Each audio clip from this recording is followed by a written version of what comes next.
This is Phil Bell from Freedomworks on the Daily Mojo with your morning update.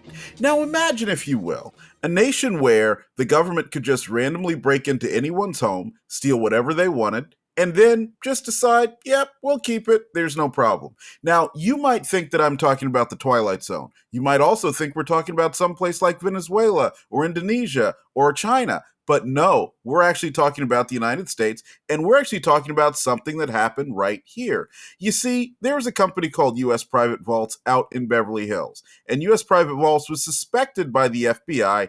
Yep, you know, the same FBI that spends all of its time harassing President Trump.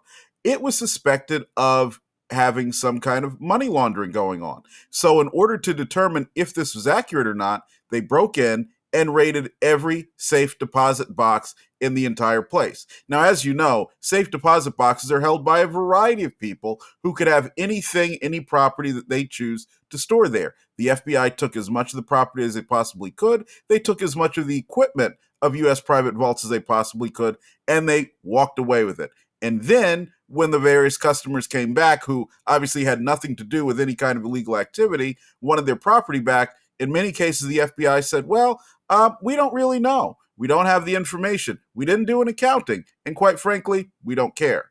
This is the reality of civil asset forfeiture. And this is one of the more egregious examples that we've seen. Now, we've talked about civil asset forfeiture a lot, and usually it just involves a few dollars. But this proved that the FBI and the federal government overall is very, very much indifferent to even giving the veneer of following the rules that they're supposed to abide by. Now, it's up to us, as I tell you every day, in order to enforce the rules that the government must live by and not the other way around. So the first thing I want you to do is go over to freedomworks.org and join our freedom teams. That way, groups of patriots can get together, understand what's going on, look for what's wrong, and make sure that our politicians never have a free moment when the government is not doing the right thing.